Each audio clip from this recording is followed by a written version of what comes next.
calm down before you stress up the groove. The energy a little different when the blessings accrue. Hey, who you talking to? Just know I ain't no regular fool. Could be anything in the world, but I can never be you because I stand tall like.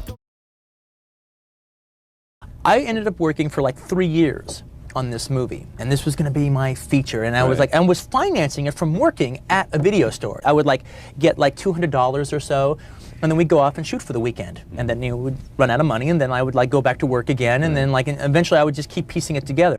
Quentin, it's not your job to create your vision. It's your job to have a vision. If you just truly love cinema with enough passion, and you really love it, then you can't help but make a good movie.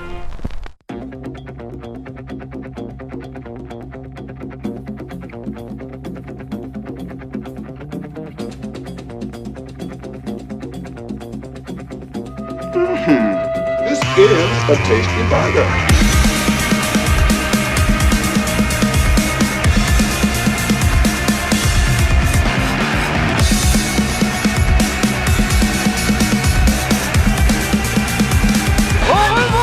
Shoshana!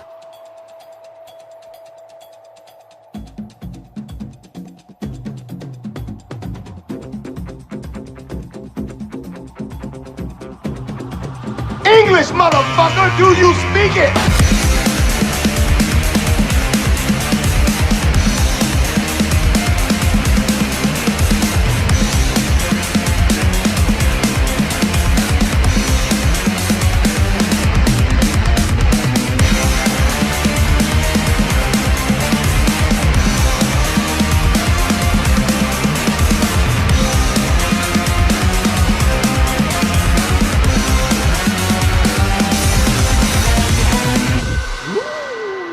That's a bingo.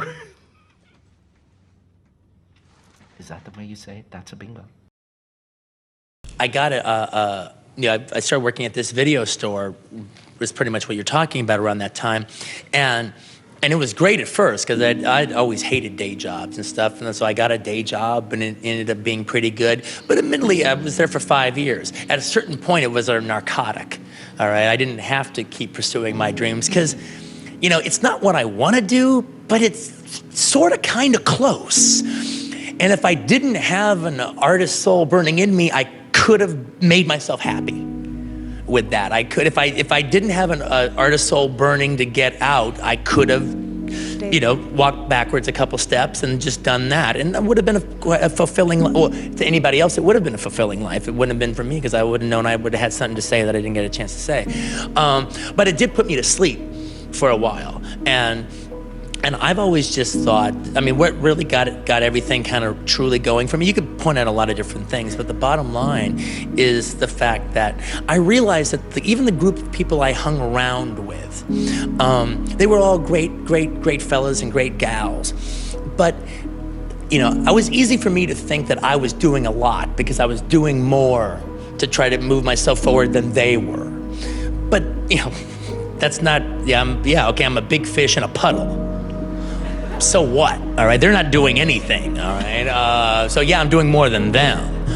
But I realized that actually I need to get my ass out to Hollywood and meet other people who are, you know, like in my category or working a little higher, and I should be the weakest link in my chain that I have, and that'll make me be stronger, it'll make me run faster. I mean, like an analogy I've always used is, all right, if you run the 100-yard dash with people that can't run as fast as you, yeah, you'll win, hands down, you know that. But if you run with people much faster than you, all right, yeah, you might come in last every single time, but your time will be better because they're making you run all the faster. They're making you dig down just a little bit more. It doesn't matter that you won, your time is faster. And that's what I knew I had to do. I had to get out of Loserville and throw myself into a place where, like, this is what the do for a living. And people ask me from time to time, do you make a movie with an audience in mind? Yeah. And my answer is, yes, I do.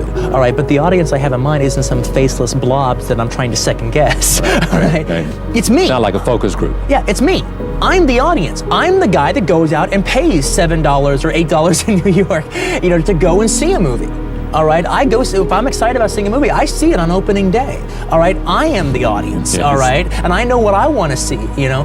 And I was betting, and I was a little surprised at how many there were. I was betting that there are other people like me out there, all right? Now, true, I'm making specific films. And if you make a specific film, that's not everything for everybody. You're going to turn some people off, all right? But you're going to turn some people on, too. It's like, literally, it's like, okay, I'm going to do one of the greatest car chases of all time.